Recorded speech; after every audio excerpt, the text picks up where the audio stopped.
Ano ang naitulong mo kay CJ Perez? Kasi parang ah, isa din siya sa mga players na natulungan mo as a statistician.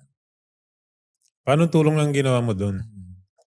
Ah, ako mismo nagpapunta dito sa Manila sa kanya. Talaga. Tinanong ko siya kung gusto niyang maglaro ng Maynila. Pumunta ka sa Maynila. Galing probinsya? Galing probinsya. Pareho ba kayong probinsya?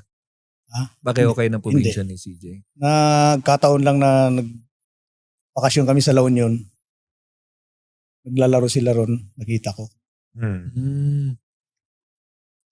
Tapos Ano siya? High school, college? 16 years old pa lang siya. Bata pa. Nakita mo ng potensyal. Saan mo piniyakag? Saan mo pinapunta? Sa dinala sa school. Oo. Una kong school na dinalahan sa kanya kay Coach Leo sa Adamson. Okay. Kaso lang hindi napansin eh. Hindi napansin. Bata pa kasi. Baka hindi siguro nakita ni Coach Leo. Baka yung assistant lang. Okay. Tapos after ng Adamson, saan yung next dinala school ko na sa- pinapuntahan nyo? Dinala ko sa CEU. CEU naman. Napansin din. Pansin din pero hindi ako kinausap. Hindi pinabalik?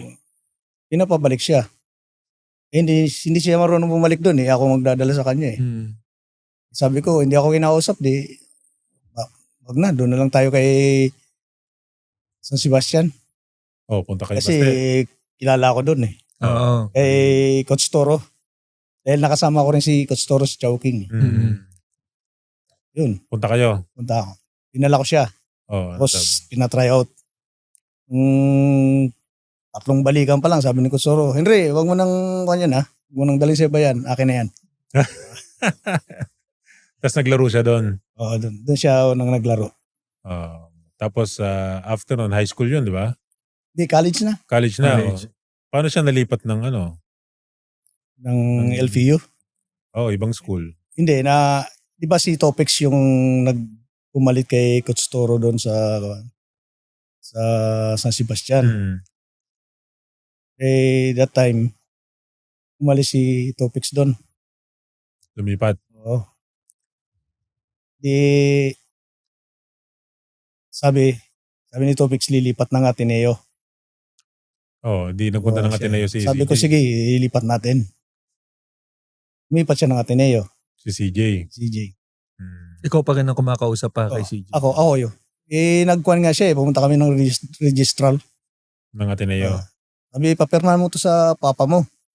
Ikaw? Papa mo. Siya po. Sabi ng registral, hindi yung papa mo yung magpipirma. Ako, sumagot ako. Kasi po, wala po yung tatay niya rito eh. Ako po yung Guardian. sige, ikaw na lang, pero lagay mo na lang guardian. Kasi hindi siya naniniwala na ako tatay eh. Dahil siyempre, negro yun eh. Kahit ako hindi ako maniniwala eh. Gulat siya oh. Oo, kahit ako. Ang lit-lit niyan, tapos hindi naman negro, bakit tatay niya? Oo, Hindi, malay mo ba kung asawa mo Negra. black? Oo nga naman. Hindi ko nakita yung anggulong yan ha. Di ba? Malay mo, asawa mo black. Parang yung ano lang. Rihanna, gano'n. Oo. Tama nga naman. Tapos pirma ka. Tapos umalis siya ng Ateneo, lipat ulit. Lumiwat Kasi ng kaya ICU, no? Hindi siyempre hindi siya na line up doon. Sabi ko kay Topex, kunin natin ulit si CJ kasi sayang. Sa'yo na lang maglaro. Tapos laro siya rin. Kasi naging head coach si Topex sa LPU. Kinuha niya ulit. Kamusta ang binabantayan mo talagang laro niya? Ikaw ba, wari yan, si CJ, pag pinapanood mo siya, sinagawa mo ba siya ng stats niya na para niya makita? Kasi tinitingnan ko yung stats niya, pero hindi ko na nire-record. Hindi na ikaw. Titingnan mo yung kung nag-i-improve siya sa laro niya. Tapos kinakausap mo lang. Ano? Yung nung niyakag mo siya, papuntang Manila, saan siya tumira? Sa bahay. Sa inyo? Sa inyo din tumira talaga? Habang wala pa siya ng school, sa akin muna siya. Kasi pag nung kinuha siya ng Baste, sinama ko, sabi ko, bigyan ng dorm. Saka siya nag-dorm. Tapos kung bago yon sa'yo muna. Kasi Tapos sinasama mo. mahihirapan din ako dahil may practice din ako ng Renault Shine. Hatid ko siya sa practice. Ang ginagawa ko nga nun, hatid muna siya sa practice, diretso Renault Shine. Balik sa sundo sa kanya. So parang tatay ka din, parang tatay ka niya. Oh. Galing. Ano bang nakita mo kay CJ nung nakita mo siya naglalaro na kaya sinabi mo sa kanya maglaro siya sa Manila? Sabi ko, di, potential talaga eh. Potential. Potential. Siya lang ba nakita mo na ganyan yung sinabihan mo na marami kang mga players na natulungan na rin na mapasok sa college? Meron Sa na rin UAP. sa Bicol. Sa Bicol. May mga napapaluwas ka ng Manila na players. Nahanapan mo ng team. Marami rin pala siyang natulungan na. Oo, ang galing. Kaya pala papahen. Ba't nga pala papahen? Dahil marami kang... Hindi, ang papahin na yan, si Coach Kaloy yung unang tumawag sa akin. Okay. Alam ko dahil tatay-tatayan na eh. Oo, parang tatay-tatayan ka ng mga players eh. Oo, Tapos siyempre, gumaya na rin yung iba, papahin. Hanggang sa... Hindi ba dapat mamahin? Oo nga, kasi Hen. ang papahen, tandang yun. Papahin. Oo, dapat ang pangalan mo, Roster papakak. yun eh. Dapat si papakak ka. Kasi, tama ka. Oo, kasi ang hen, ano yun, inahin eh. Inahin. Oo nga, Inahin no. yung papahen. Oo, Oo dapat nga, yun. no. Papakak. Ngayon ko lang na, ayun, nalaman yun, papahin. Ayusin natin. May time pa naman. So, dito sa ano natin, ang tawag namin sa'yo, si Daddy Kak. Daddy ka. Hindi, kasi Henry siya.